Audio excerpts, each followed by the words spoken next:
I'm sitting here after a long fight on the toilet with my constipation.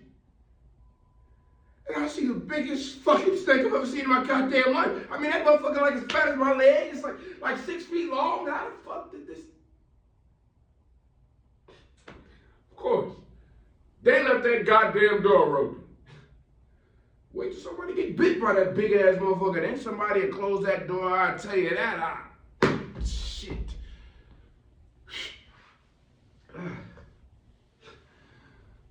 Knees real bad. Arthritis. Sometimes walking from the kitchen to the porch. It's damn near about enough to kill me.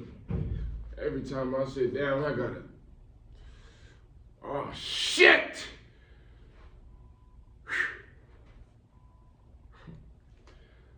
My boy, Cornelius, he's out front working on his car.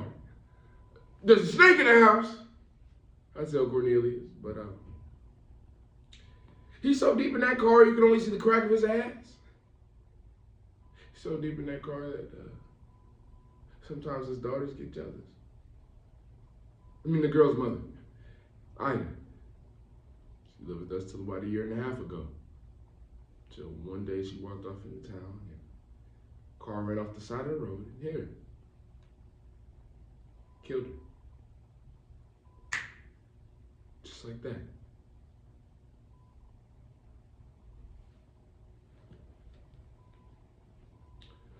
According to their 2024 article, Understanding Black Grief, Dr. Alexis Blue argues that the vast majority of black men pathologize feelings of grief to the extent that we shun healthy coping mechanisms like therapy or social bereavement activities, and instead, we turn to accomplishing a task in the best case scenario, and in the worst case scenario, we isolate.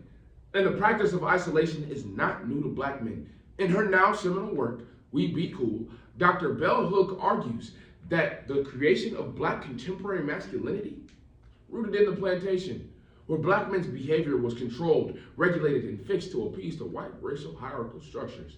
Author Jonathan Brown explores this notion as a father and a son encounter an unexpected ally, allowing them to fight the emotional turmoil and slithering grief that's been hiding in their home for generations, ultimately arguing that the cathartic relief that comes from healing, it's like no other. Snake, by Jonathan Brown. You know, every day, Cornelius has to walk right past that spot where I'd die. You know, sometimes he walks right on that white line, hoping that a car will come by. He can be without it again. But after a while, Cornelius says from deep in that car that there's a policeman up the road with a broke down car. Did you help him? He said, not no police, I didn't. This damn boy. And his baby girls come from playing in the yard. Charlotte and Peaches. They say somebody's coming though.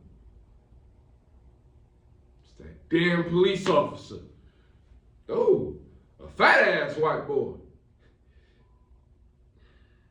And Cornelius keeps his head in the car. He don't care too much for white people. But he makes his way to my front. So I grab out my 6-pack of beer. And he starts walking up to our porch, making some noise. White people sure don't have no trouble sweating. Then Bud asked if we got a phone. A phone? That old boozy ass. Just big. I hand him one and he cracks it open and sits down. And Cornelius looked like he got a stick stuck up his ass or something. It says, I don't give her white people face. But I give him a beer too, and he eventually sits down. But the cop asks, whose are the girls? Cornelius whispers mine. And then Bud pulls out a picture of his own family. his son and his daughter. And Cornelius over here trying to be Mr. Hard Ass, but when someone hands you their whole life, you gotta be just a little bit curious. Bud keeps on talking and gets Cornelius laughing pretty good. But then he stops talking altogether. And he starts weeping. We give him a minute.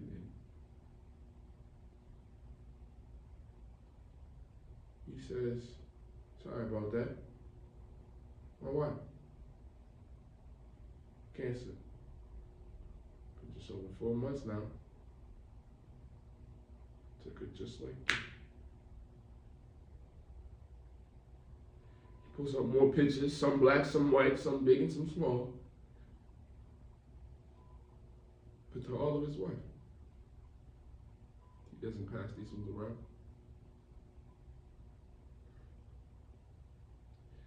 Cornelius looks like he just woke up and doesn't exactly know where he is.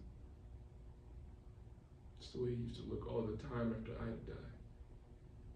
I mean, he's been getting better, but around the new year, Cornelius bought a gun. Kept it under his mattress. One day I got up to piss and there he was. In that front room. Holding that gun. At first he had it pointed at the snake, but then he turned it back on himself. And then he pulled the hammer back. And back. And back. So I grabbed that gun from him. And I told him that he has to survive. He has to. He has 2 baby girls that sit there waiting on him. And they need their dad.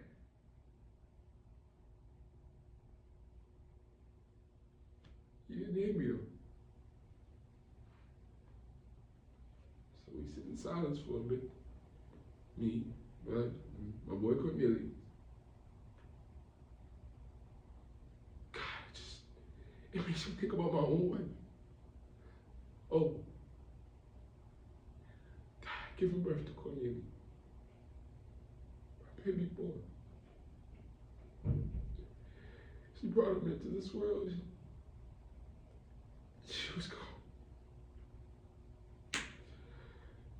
Just like that. Now here we are. 3 men sitting on the porch. 3 dead wives.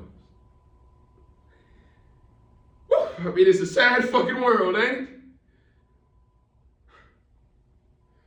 Bud starts putting up his pictures, and the girls say they're gonna go inside, but I tell them that we got a snake in the house, and I better grab it. And Bud gets up and says, you got a snake in there? Yeah. But then he said, oh, grab it. And it's the least that he can do. Cornelius gets up like he's the big man of the house, and he says that he's gonna be the one to kill the snake. Next thing you know, they're both tripping over each other trying to get into the house to get to the snake. They're both screaming because they're scared shitless. Then it goes silent. I sit on the porch with the girls for a while, and they both come out holding that snake. Bud drops it. Cornelius drags it like it's the heaviest thing in the world. And he twirls it around 1 time, 2 times. You see it go. It lands.